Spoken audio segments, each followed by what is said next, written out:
This episode is brought to you by Progressive Insurance. Do you ever think about switching insurance companies to see if you could save some cash?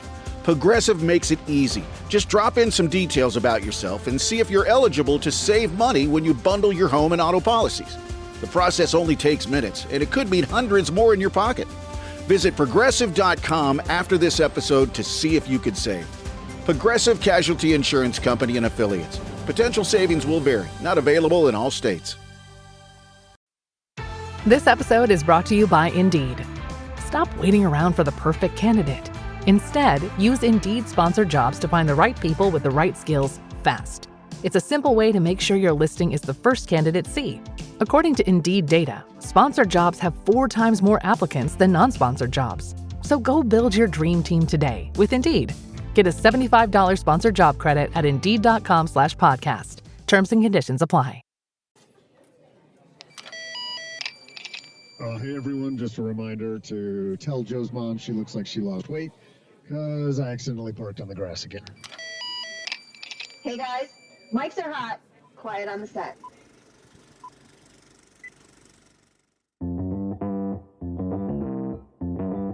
Live from the basement of the YouTube headquarters, it's the Stacking Benjamin Show.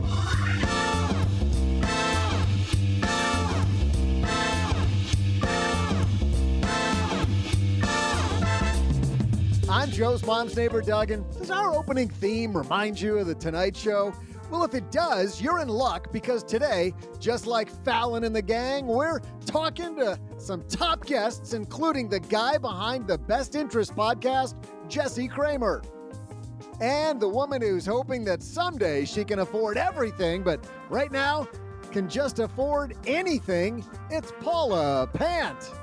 And the man who's never been more excited, you know, that it's Friday, it's OG. And what are they talking about, you ask? We'll be diving into the topic of accountability.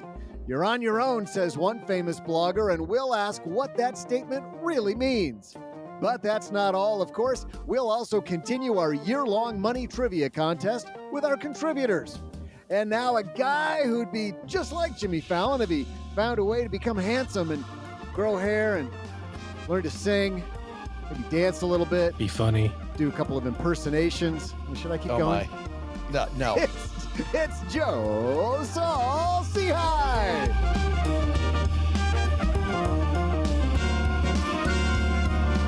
Hey, Stackers. Welcome to the Doug is Fire podcast. I'm Joe Saul. Say hi.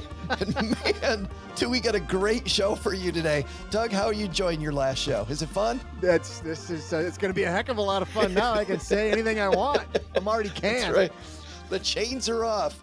He's considering the rest of this podcast to be the exit interview. It's exactly where it goes. I'll tell you what I'm thinking. Well, I got to tell you guys what we're thinking. We're thinking we got a great show for you today. Let's meet the players. Mr. OG is playing today with us. How are you, my friend?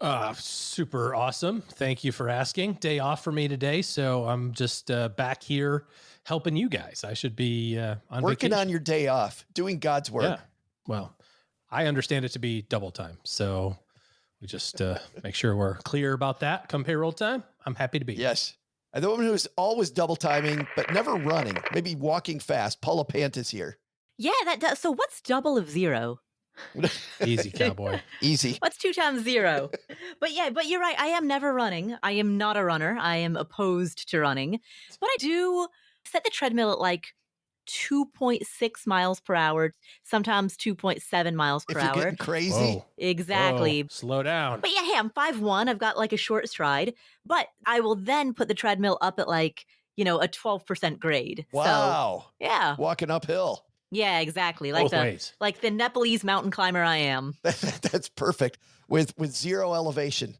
Yeah, exactly. Right at sea level. That's fabulous. Now, Paula, if there were, you know how contentious this election, like every election is, right? Yeah.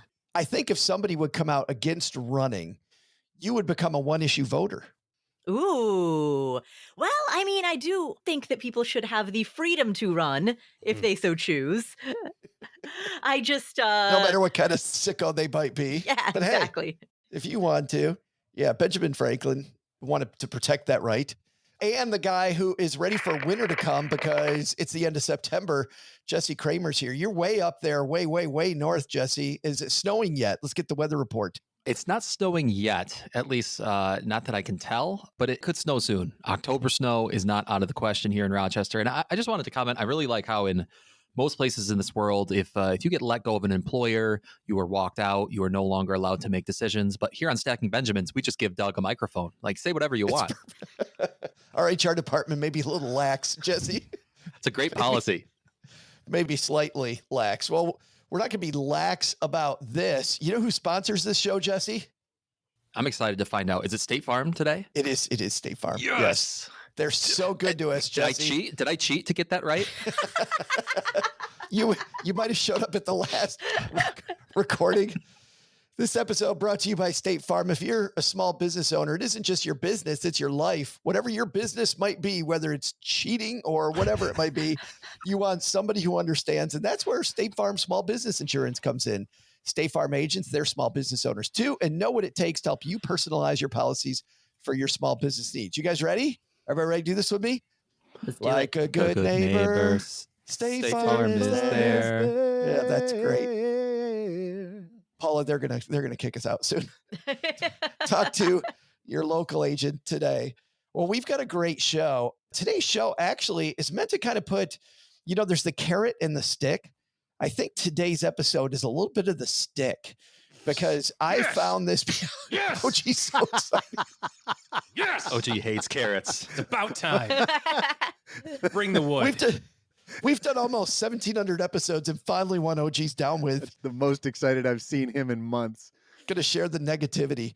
But this comes to us from a blog called Abnormal Returns, and it's the Ritholtz gang of bloggers, and they've got a message that maybe we all need to hear. It's kind of a little Dr. Phil Day on the Stacking Benjamin show. How's that working out for you? But before we do that, State Farm's not the only sponsor we have. We have a couple more that make it free. Let's hear from them today, and we're going to get this started. In business, there is no room for guesswork. Every shipment matters. Every deadline counts. And when you're trying to keep operations running smoothly, the last thing you need is uncertainty. That's why reliability is at the core of USPS Ground Advantage. From the moment your package is first scanned in, it moves through a secure nationwide network, aiding in a timely and accurate delivery. You get near real-time tracking so you can keep up with your shipments. And with affordable upfront pricing, there are no hidden fees or surprise surcharges to throw off your cost sheets.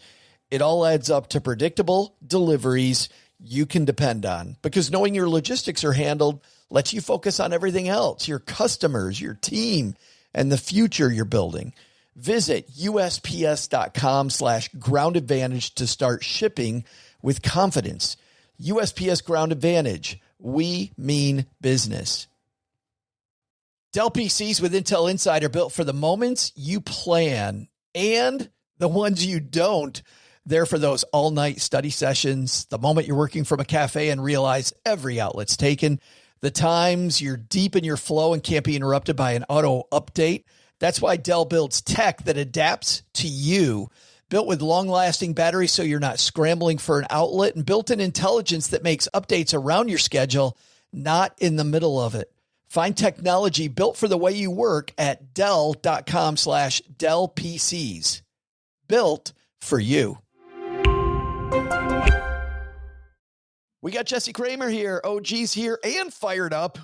And Paula Pant is here, along with Doug, doing his last show. Let's get on it. Oh my God, that's funny. It's not that funny, Joe. It's not making me laugh as much as it's making you laugh. Because I'm starting to believe it. As I mentioned, this piece that's the inspiration for today's chat comes to us from the Abnormal Returns blog, abnormalreturns.com.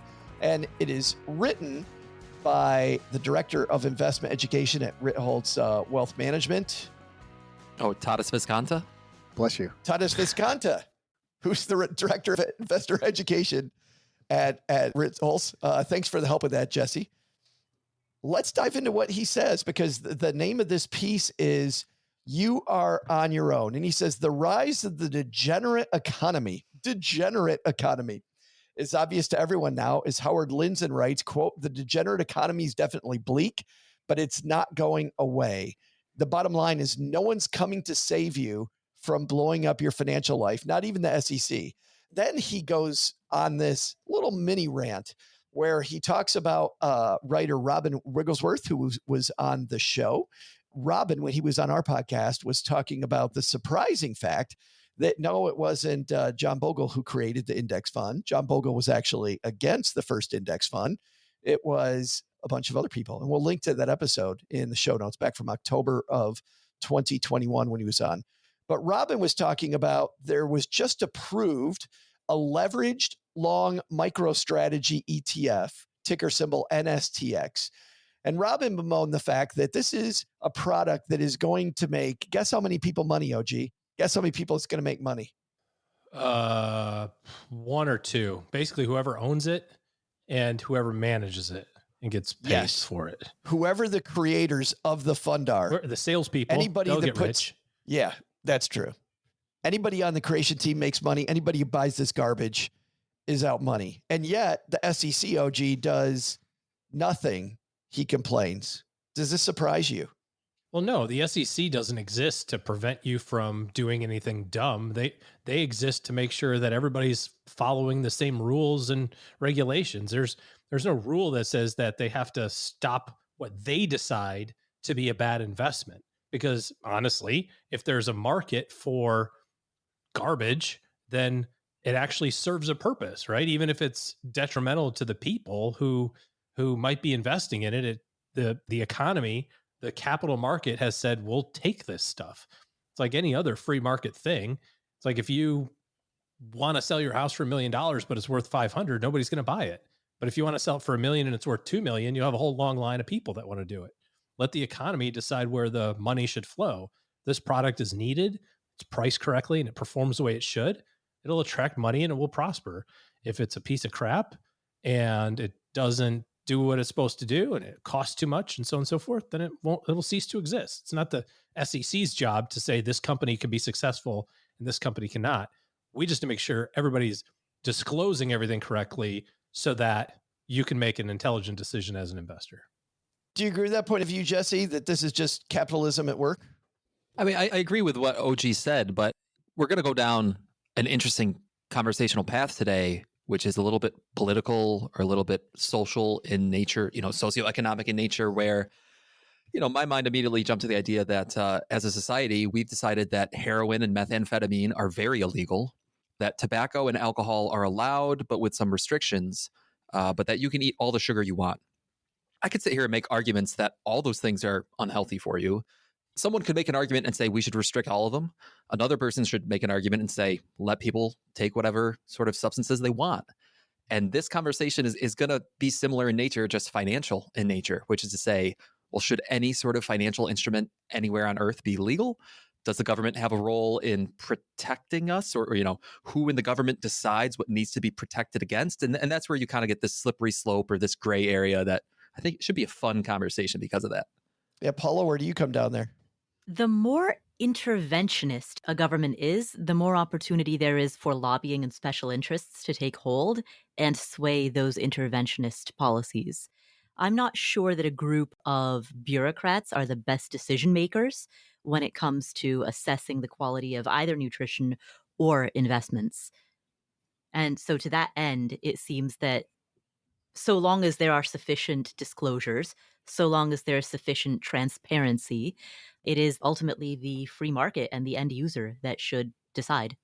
Based on what you just said, when Jesse talks about, compares it to other types of products, you're saying, let it be legal. Like whatever it is, let it be legal and buyer beware. Yeah, exactly. Again, transparency is important. Disclosure is important because that is how people become informed consumers and make informed decisions. Beyond that, you have the information. It's up to you to make the decision. I think that there is a misconception, Jesse, about what the SEC does. I know I've seen online forums. I'm sure you've seen online forums. I can't believe the government does anything about this. And yet when you take what OG and what Paula just said and what you just said, that's not really the SEC's job.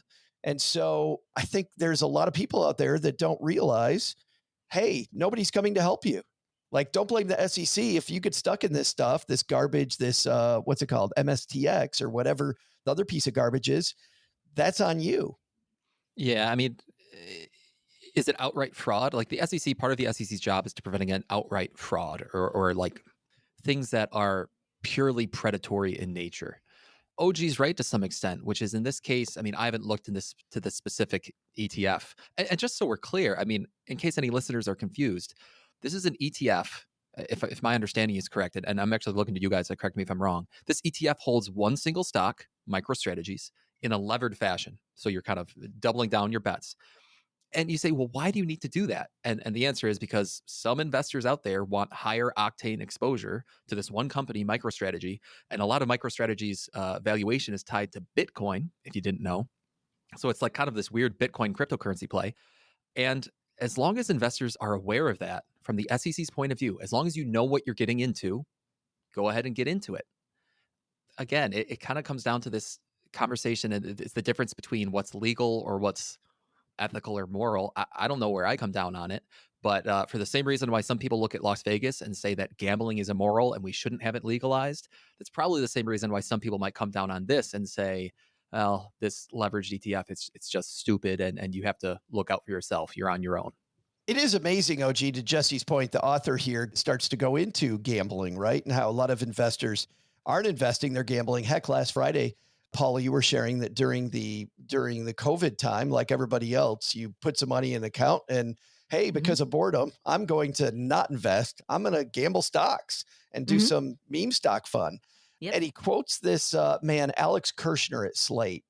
The quote is, there's a certain old-fashioned spirit of competition in a regular sports bet, but the founding fathers of betting, whoever they were, did not envision you throwing away your car payment on an 8-leg parlay hinged on several Conference USA basketball games.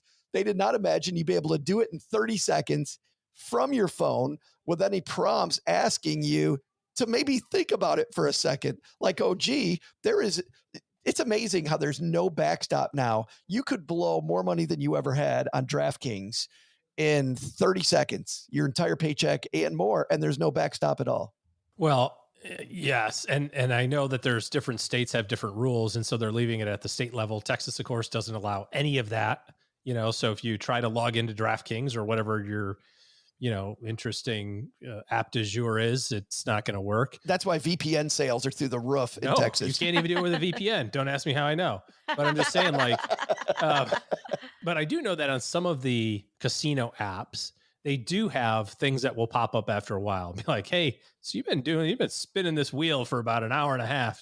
Maybe you want to take a break, where they don't do that in person. So at least on the app, they can kind of pre-program those alerts to alert you. But yeah, exactly right. Like, who's the judge, jury, and executioner of you deciding whether or not you get to spend your money in any way you decide to do it, right? Short of being completely illegal. And I guess, there's that big, broad brushstroke that Paula said of like, well, who gets to decide that? Does somebody want to get politicians? Yeah. What's Your up? vacuum cleaner salesman is here. Oh, I don't get that joke, but okay. Well, we can hear a doorbell loud and clear. Doorbell ringing. Somewhere. We have no idea where. Cool. Well, hopefully not from me. Continue. But anyways, I liked what Paula said about, as long as the disclosure is there. And I was thinking back on like the tobacco industry, right? And how for how many years it was like, oh, it's totally fine. Your doctor prescribed smoking for health reasons, and how silly that sounds. But the issue wasn't that people didn't know that it was bad for them, because undoubtedly, it doesn't make any logical sense to most people that inhaling a bunch of smoke into your lungs would be healthy. The problem was that all of the politicians were bought out, or a lot of them were, and all of the information associated with it about exactly how bad it was kept on getting buried more and more, and very hard to get out into the public, whether it was from the lobbyists or whatever. So I think, and you're seeing this with using smoking as an example, you're seeing this with like vaping, right? Like, what was the story with vaping for the first X number of years it was around? It's just water vapors. I'm like, wait a second. That doesn't sound healthy either. I'm not a fish. I don't think I'm supposed to inhale water. It's like, but why do I feel different if I, smoke a vape thing or whatever it is? Like, well, it's all the chemicals. Like, right. So how did they get in there? It's just water vapors. And now all of a sudden everybody's like, yeah, okay, that's not healthy either. It's like, really? I mean, it seems like they condensed the time frame from how long it took the public to get around to that. As long as you have the opportunity to have the information, if you know that this is a fair game of poker, or you know that this is a fair game at the casino, as fair as you can make a casino game, or it's a fair game in the stock market, why do I have to have somebody say, well, listen, I don't think you're in a good enough spot to be able to handle this right now. So we're not going to let you do it. You know, I mean, if it's a fair thing, I should be able to do it. It's my money. But the author does bring up the speed at which we can make bad decisions has definitely increased. Like the rapidity of these bad decisions. It is funny that, you know, we talked about blowing your budget. We would talk about, for maybe the first 7 or 8 years of this podcast, it was going to restaurants, right? If you go to a restaurant on a random Tuesday and you just don't care, you're just doing it because you're a little lazy, that's kind of stupid. And you're just blowing cash. And like contributor Greg McFarland used to say, if you order alcohol, you know, just because you're out at this random dinner and you don't care, you're wasting. Just drink it at home. Am I right, Doug? Perfect. Absolutely. Mm-hmm.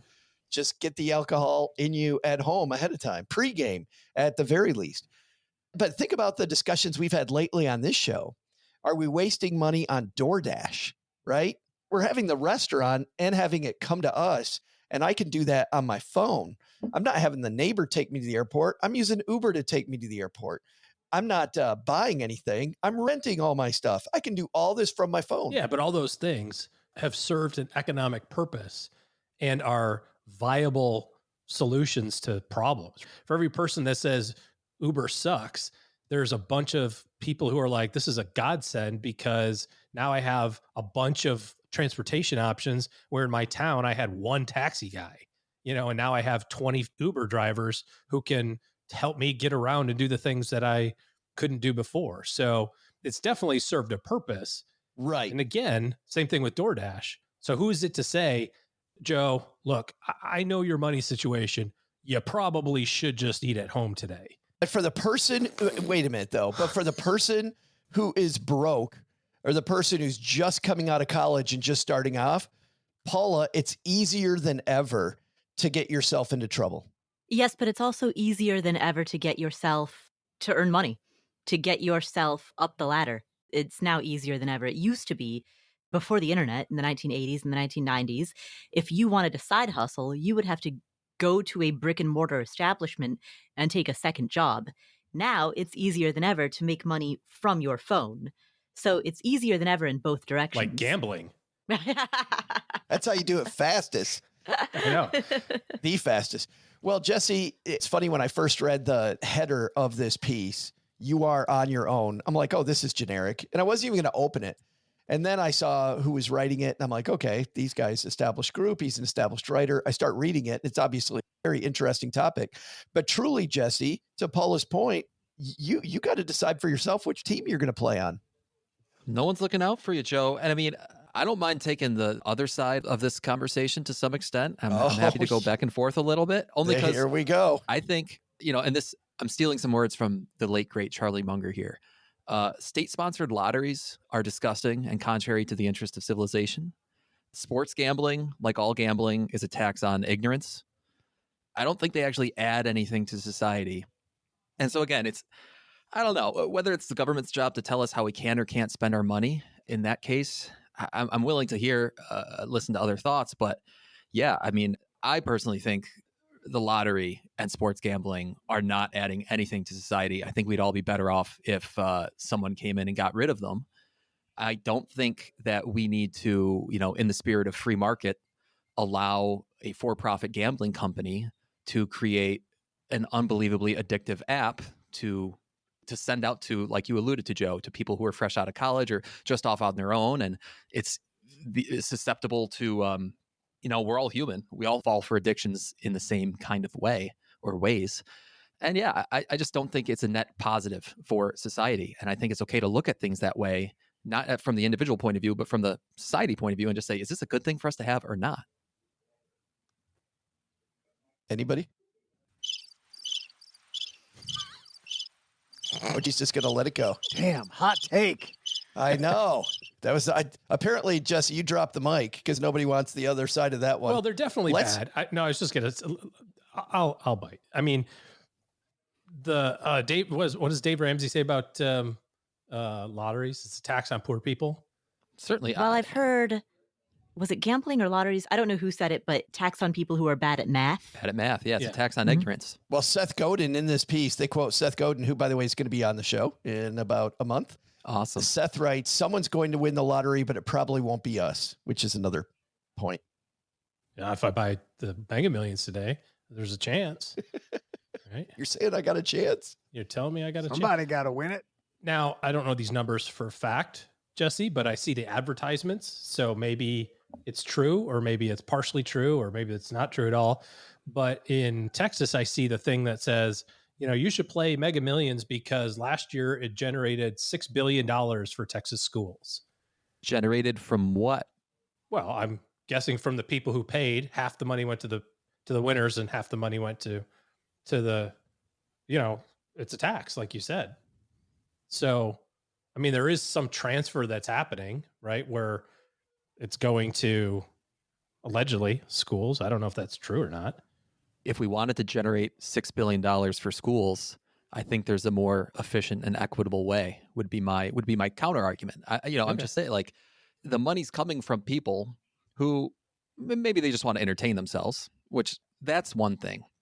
But some of these people, their only hope to get out of their circumstance is to hope to win the lottery. And we know that's a losing bet, quite literally. Right. Or they just simply don't understand the math of it all. That's a losing bet. I think if we need to raise money for schools, which is a thing to do, I think there's a better way of doing it than running a lottery. Oh, undoubtedly. I'm not suggesting that this is the best solution. Yeah, I get it. I'm trying to put a little lipstick on the pig. That's fair. That's fair. Paula? Regardless of the ultimate social outcome, it seems authoritarian and patronizing to tell others how to spend their own money. In the same way that we wouldn't, time is money, and we can't tell people how to spend their time. If people want to be unemployed and sit on the couch and eat Cheetos and watch Netflix marathons, they're free to do so for as long as they can find a way to pay whatever bills they may have. You can't tell people how to spend their time. Likewise, time is money. You can't tell people how to spend their money. And people will make decisions about both time and money as necessity pertains. I mean, the same thing is true, Paula, right? For somebody who's wildly successful, saves a bunch of money, and leaves their lucrative, high productive career at 45. And you go like, well, why are you leaving right now? You've got so much to give. And it's like, well, I'm good, man. You can't make me work. I'm happy and content where I am, so where's the line drawn on somebody saying this is good for you or this is not? Because forcing me or restricting me from doing one thing is the same as saying, well, you're 45, you're a great doctor. I mean, you can't quit yet. We need good doctors. We need you to come to work for the next 15 years. You're like, I don't want to do that. Yeah, exactly. It's authoritarian to try to be the dictator of that. It is interesting, though, because you think about the lottery system, to go back to the lottery analogy, then how come we don't let individuals run their own lotteries, right? Individual people run their lotteries. And because of lobbyists. By the way, Mhm. we used to, and the lotteries were incredibly predatory. And so they made them state governed so that we had some box on it. So it's funny how this does come down to partially some arbitrary lines. I don't want to stop there. Yeah. I would also add to that real quick, Joe. You mentioned a lot of it. As soon as you said this about predatory, I thought about like the payday loans, right? That's been really reined in over the years. And it's like, again, at some a little counterpoint, I suppose, but at some level, somebody has to step in and go like, dude, you can't charge somebody 3,000% interest. Like, we get it. You're lending somebody some money. It's a risk and so on and so forth, but you have to have some sort of cap. And states have come in, or banking rules have come in and said, this is the maximum. Like, why did they pick that number as the maximum and not 1% higher? I don't know. Somebody somewhere said, I'm the expert at this. And supposedly self-appointed expert, probably. Jesse? Yeah. I mean, the last part, I agree with OG, which is like, where do you draw the line and why do you draw the line there? But I do think it's interesting that there are some issues where we as a society have said, no, we're not going to allow one group of people to take advantage of another group of people, right? We're not going to allow loan sharks to take advantage of people who need payday loans. So in that case, the legal philosophers out there said we're drawing the line. And in other cases, maybe they shouldn't. But going back to the whole authoritarianism, or, is it authoritarian to say, I want to live in a society where people aren't taken advantage of by their lack of math skills? I don't know. The state of New York tells me that I can only drive home at 65 miles an hour. Are they infringing upon my liberties? I don't think so. I think there's a good reason why that law is in place. And again, I'm kind of going away from the whole personal finance podcast. You can kick me off anytime you want. But God, you and Doug leaving on the same episode. Yeah, careful. He's in the mood today, Jesse. Don't tempt him. I think it's a really cool conversation, actually. I think we should have, as a society, we should have more conversations where we all kind of look at each other and be like, why are the rules the way they are? Respectfully, why are the rules the way they are? So I'm really enjoying this. This goes back to when John Hope Bryant was on the show, because, his big point is there are very few ills of society that don't get solved when the poorest zip codes out there get their credit scores raised.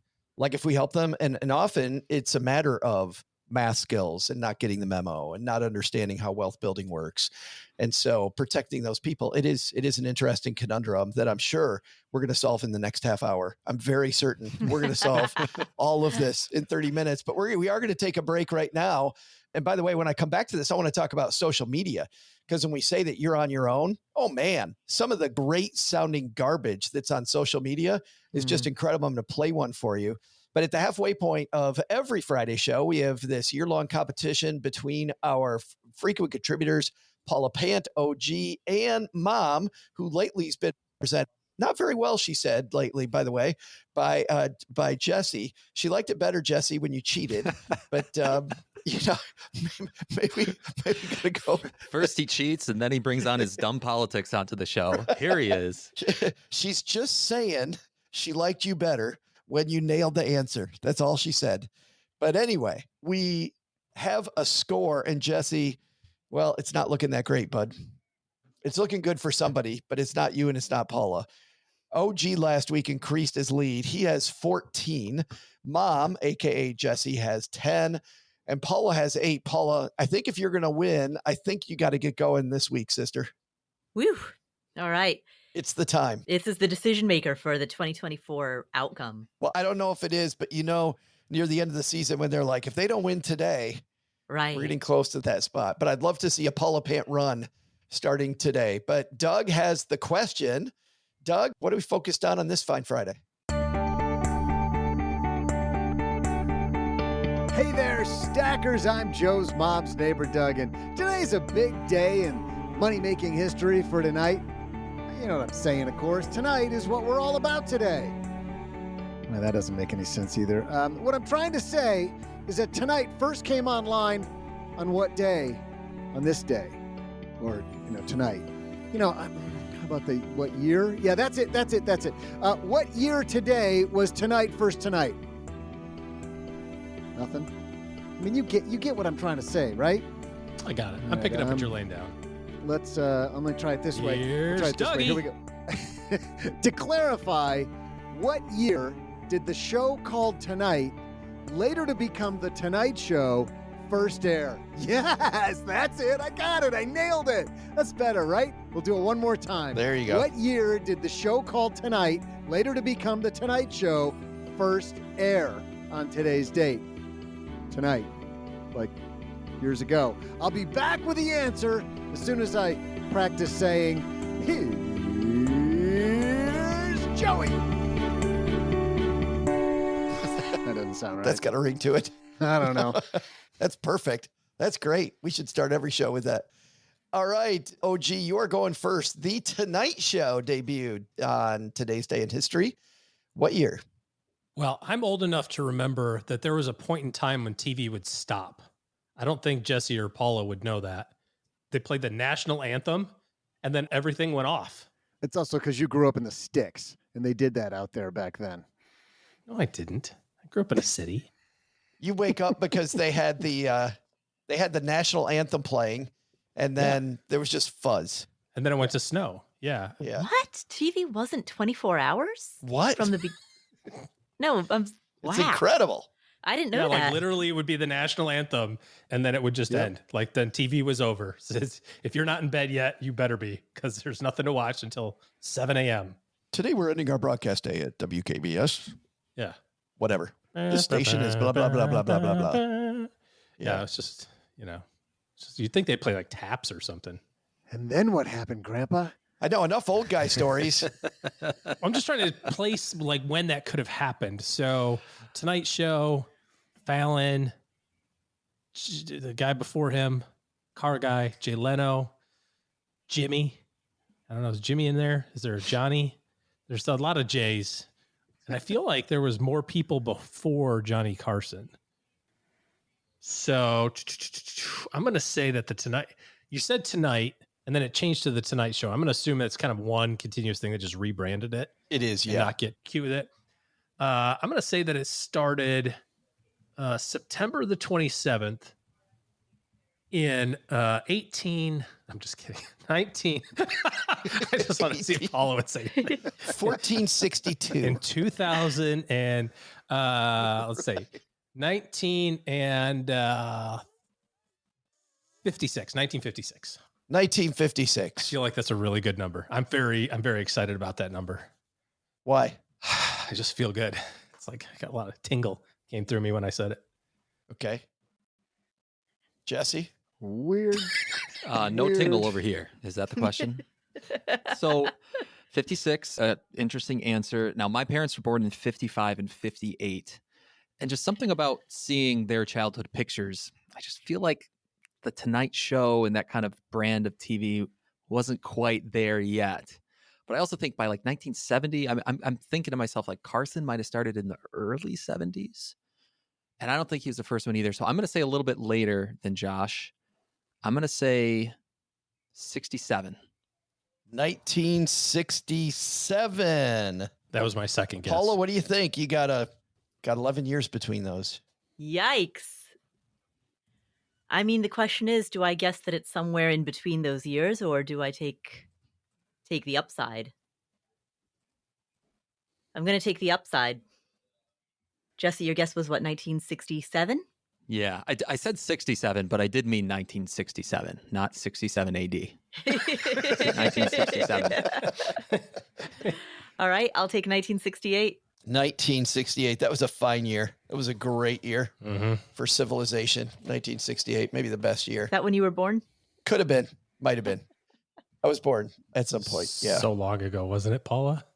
Easy. 1968, 1967, 1956 on the board. Who is going to take this one home? We'll find out in a second. We'll be right back.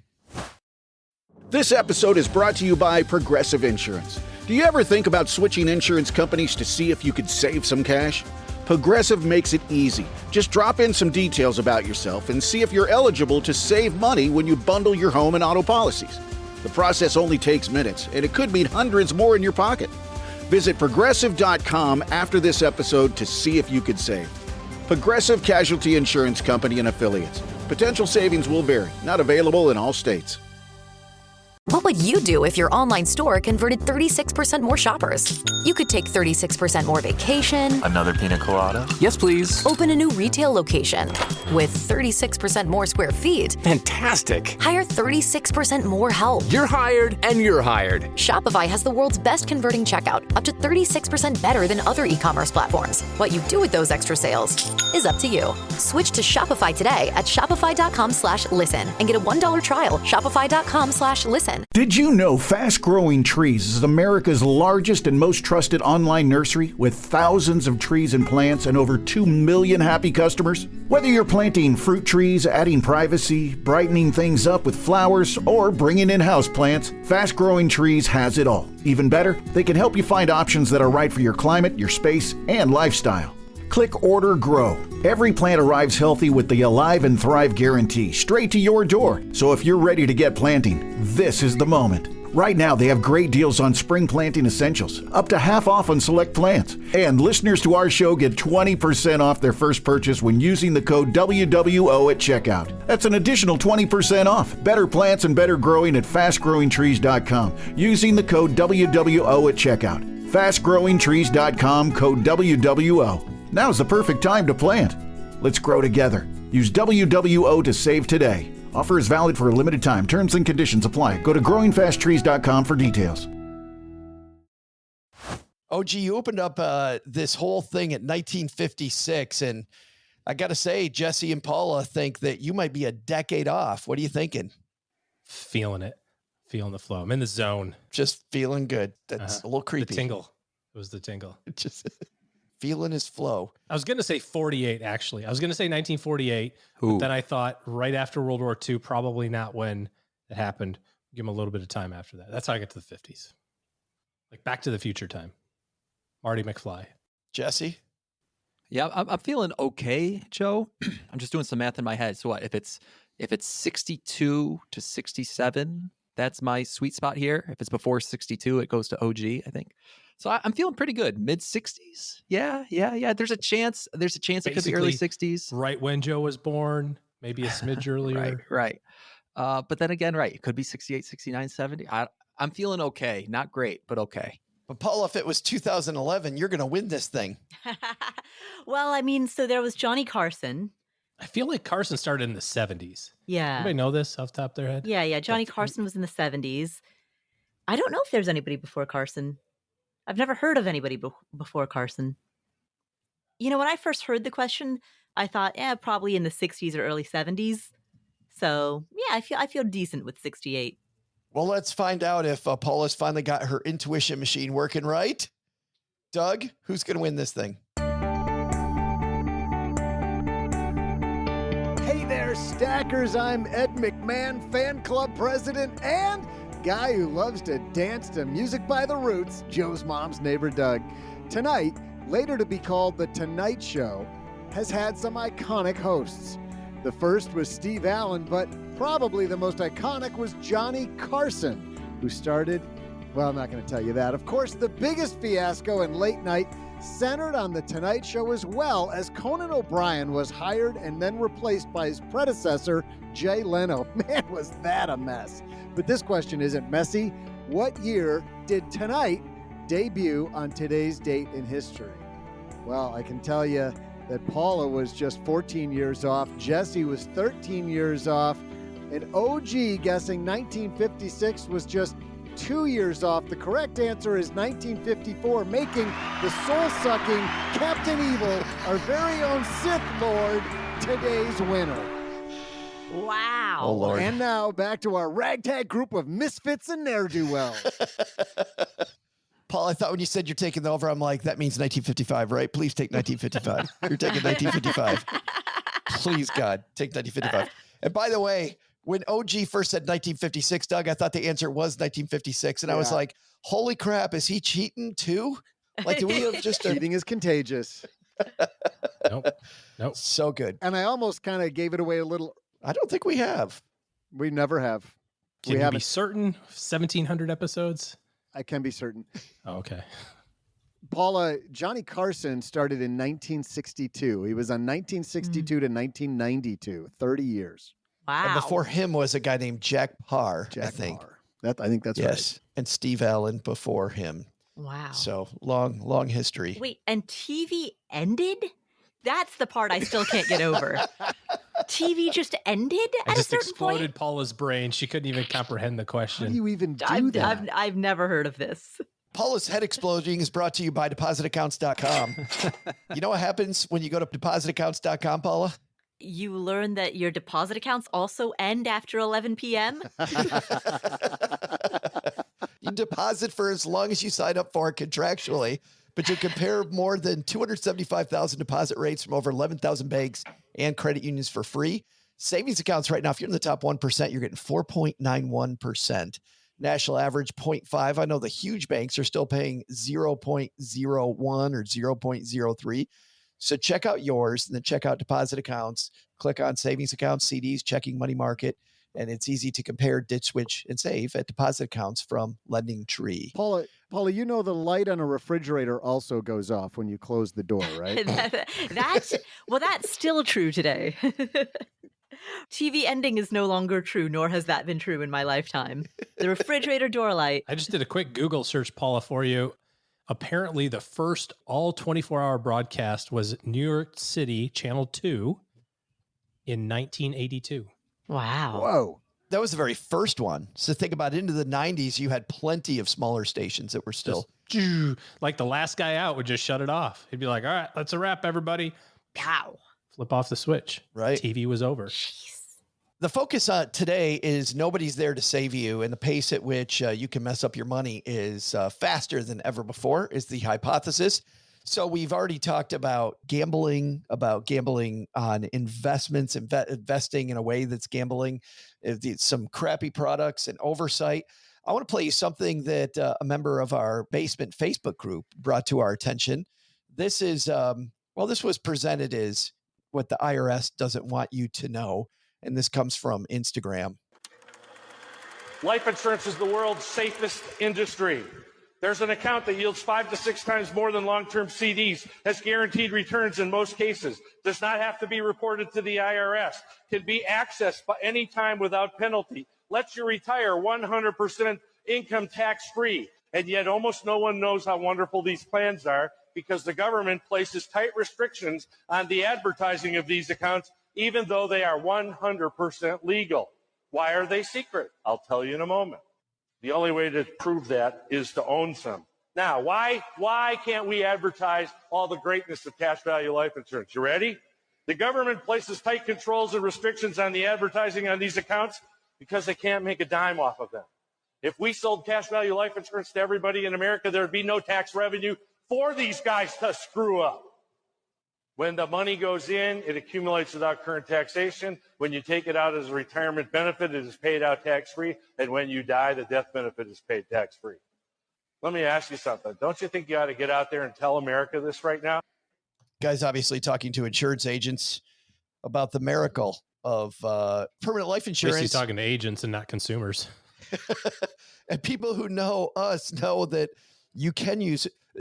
There's, by the way, I don't think there's anything he said that's not true, except for his conjecture that that the government doesn't want you to know about it because they can't tax it. Jesse, seems like buyer beware when it comes to what you see even online now. Yeah, I mean, I'd have to go back through and listen to that point by point and see if there were a few of those things made me raise my active eyebrows here. But yeah, I mean, social media is rife with insurance sales pitches or investing sales pitches or just sales pitches of various types. They're everywhere. I get sent them pretty frequently of, Jesse, what do you think about this? What do you think about that? Whether it's from a reader, a listener, a client, whoever, people see these things. A good sales pitch can be very compelling and make you really think to yourself like, oh, maybe there is something here. And it trickles down. And if you don't have anyone to bounce these ideas off of, yeah, I could see how someone would chase one of these pipe dreams down a rabbit hole and find themselves in a pretty tough spot.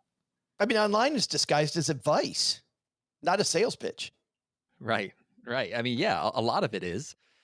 But yeah, it's always good to look into these things and say, who's the speaker and what are their incentives? And again, this is, I think, the second time today I'll bring up Charlie Munger, whose famous simple quote, show me the incentives and I'll show you the outcomes.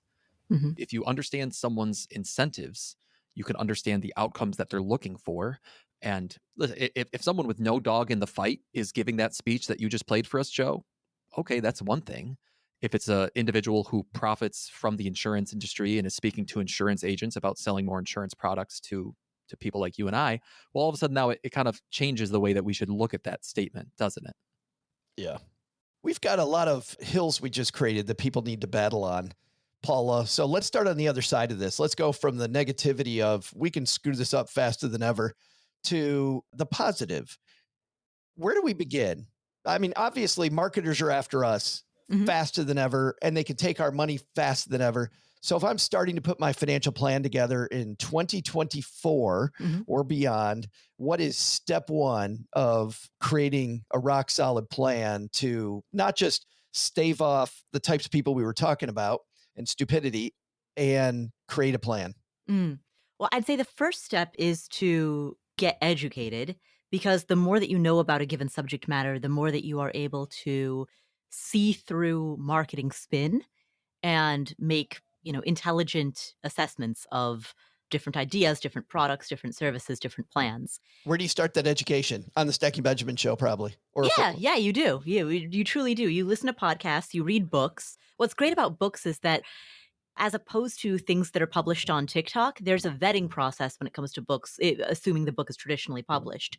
And so there's a much more rigorous vetting and editing process before a major publishing house puts that material out for public consumption. And what's so, funny about that, though, those walls, as you know, are also coming down quickly as well. They are. But there are, the big five publishers, they trade on reputation in a way that some smaller publishers don't. Now, that isn't to say, avoid smaller publishers, because that's where a lot of innovation comes from. But education is reading and listening to a very broad array of voices with a broad array of opinions. And you start to not just hear what they're saying, but unravel why they're saying something. So if you think of an XY axis, right? The horizontal axis is what people think, right? If you think about discourse being along a spectrum, there is the spectrum of what you think. But then that vertical axis, the y-axis, is how you think. And there's lower level thinking that appeals to base, fear, greed. Like it appeals to really base, visceral elements of the human experience. And then there's higher level thinking where we think in nuance and abstraction.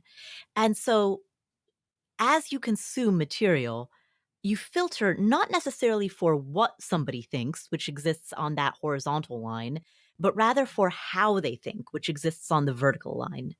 And you'll find thinkers who are in that higher level of the y-axis who might have a broad range of opinions along that x-axis. And that's where you can really start to see how nuanced critical thinkers may disagree on the end subject matter, but what you learn from them is you learn their processes. So you learn that regardless of your opinion about the hypothesis, you learn which scientists have a good fundamental decision-making process. It's funny, halfway through college, I changed my strategy from taking my electives based on the titles of the courses to instead taking my electives based on the strengths of the teachers, almost exactly what you're talking about. Right. Because I wanted to see how these great thinkers at Michigan State thought. Even though the classes were harder, it made education a ton more fun. OG, Paula talked about getting educated, but I said recently at a Camp 5, it isn't about what you know, it's about what you do, right? There's these broke professors out there all around us that have studied and studied and studied, do nothing with it. When it comes to rubber meets the road, what is the thing you do first when you're trying to put together your plan? I'm still stuck on the great thinker Michigan State content. Let me get past tons of great thinkers versus that ugly school closer. Yeah. I mean, the reality is that it's just yellow. It's not maize, by the way. I know that we were making fun of Ohio on Monday. And what's the color, Doug? Scarlet. But come on, maize? Really? Maize? It's a very distinct shade of yellow. Yeah, my God, it's yellow. It's a type of corn. Come to East Lansing, the non-pompous part of the state, where we just call it yellow. We call yellow yellow. Our uniforms are green and white. Fight. Anyway, OG, back to you. Back to me. Burn a couch. Rah, rah. Yes. We won a game. Burn a couch. We lost a game. Burn a couch. Like, wait, what? I think the biggest piece when it comes to all of this stuff is the action that you can take, the most logical next thing.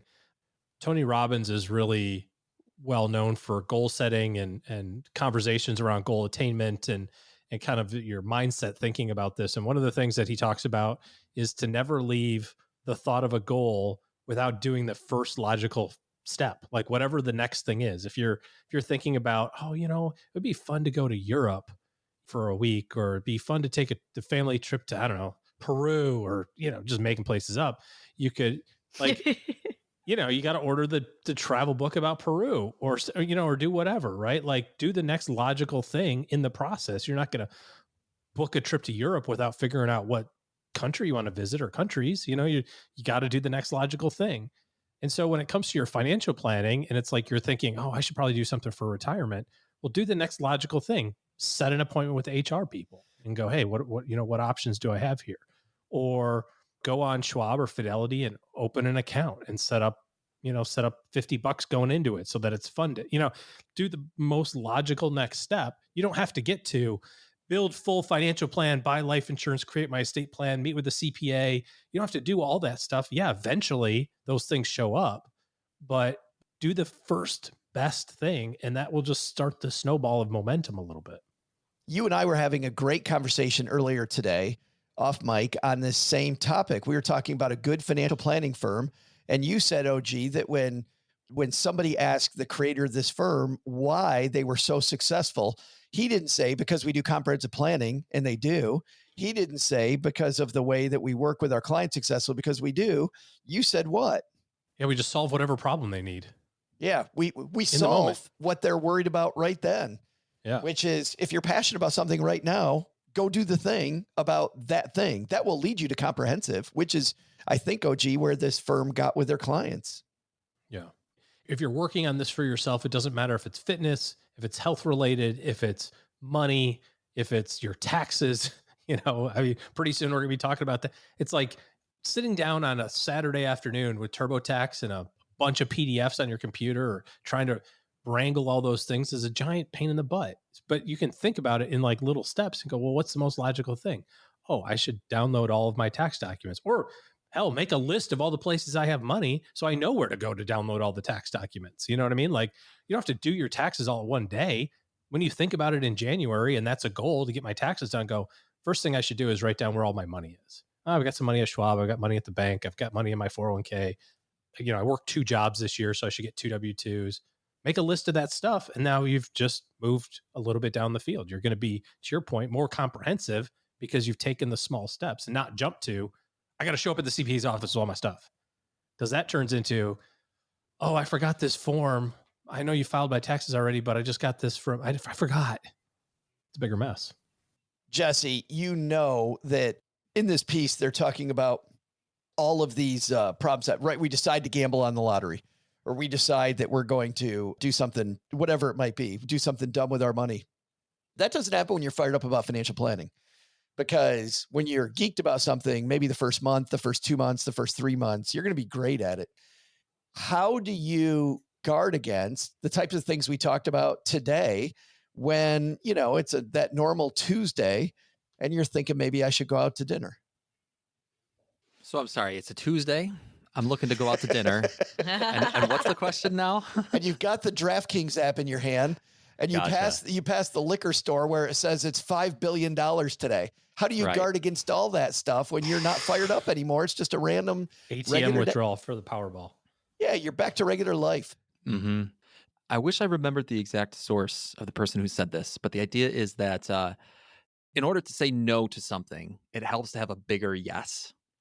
And the meaning there would be like, okay, if I'm going to say no to pulling out the DraftKings app, or hopefully I'm going to say no to downloading it in the first place, it helps if in the back of my mind I have this bigger overlooming yes, which is that, maybe I want to save up money every month because we're trying to put money down on a down payment on our house. And that's this really big yes that exists somewhere in my financial plan.